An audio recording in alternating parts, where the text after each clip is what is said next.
Hello, I'm Bill Bullard with RCAF USA, the voice of the independent cattle producer in the United States of America. Well, the 2022 Agricultural Census was just released, and we use census data to track the trajectories of the critical infrastructure needed to maintain a viable domestic cattle and sheep industry. Now, it's unfortunate, but we have to wait every 5 years for the publication of a new census to gather the necessary data. Now, the news from this newest census is not good, but it's what we expected given that neither the U.S. Department of Agriculture, or USDA, nor Congress has taken any meaningful steps to protect independent cattle and sheep producers from the abusive market power emanating from the highly concentrated meatpacking industry and from globalization that has allowed concentrated meatpackers to source cheaper beef and lamb from around the world, which displaces beef and lamb produced exclusively in the United States. So let's start with cattle. We've lost another 107,000 independent beef cattle farmers and ranchers in just the past 5 years. That's a loss of over 21,000 cattle producers per year during the past 5 years. And we've lost another 2.5 million mother cows, representing an 8% reduction of our nation's mother cow herd in 5 years, with a loss rate of 500,000 mother cows lost per year.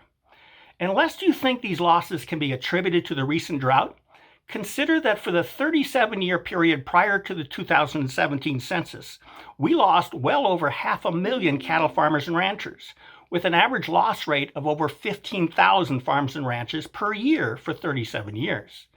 That means the ongoing loss of cattle producers cannot be attributed to drought, as we certainly did not have drought conditions during the entirety of the past 4 decades.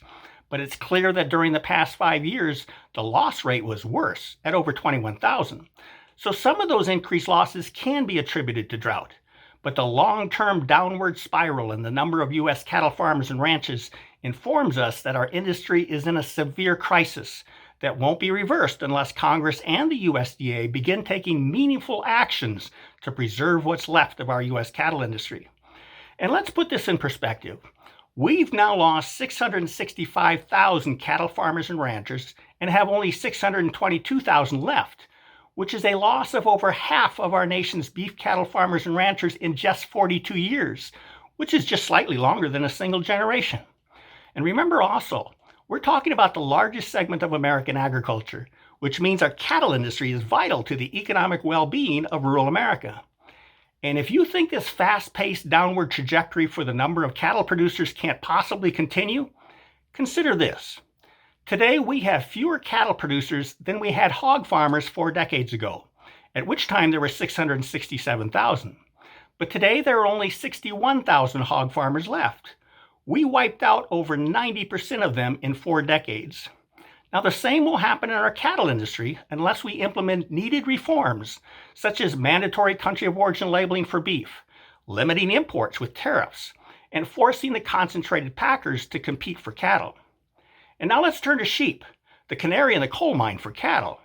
The new census tells us the U.S. sheep industry is now at the lowest level in history, at about 5 million head, and the number of full-time sheep producers, which we conservatively consider as those with a flock size of at least 100 ewes, is now down to only 6,376 sheep producers in the entire nation. This means during the past 5 years, we've lost nearly 500 more sheep producers. And this is an industry much smaller than the cattle industry, but yet vitally important to the well-being of rural communities all across the West. And now, through concentration and globalization, we've wiped out 63% of our nation's hardworking sheep producers in just 4 decades. Now, this new information is alarming and poses a grave risk to our nation's food security. And here's why. If the U.S. is to feed itself and not be dependent on foreign supply chains that are prone to disruption, then we must maintain 3 elements essential to ensuring a viable domestic supply chain. We must maintain supply chain participants, but we're fast losing our farmers and ranchers. We must maintain our factory, but we're fast losing our mother cows and ewes. And we must maintain our marketing outlets, but we're losing our marketing outlets, our cattle and sheep feedlots, and packing facilities. In fact, we're losing all 3 of these essential competitive infrastructure elements at an alarming rate. America's food security is at risk, and Congress and the administration need to wake up. Call your members of Congress and tell them to reform our marketplace and our trade policies before our domestic meat production supply chain is gone. With that, have a productive week. Thank you and goodbye.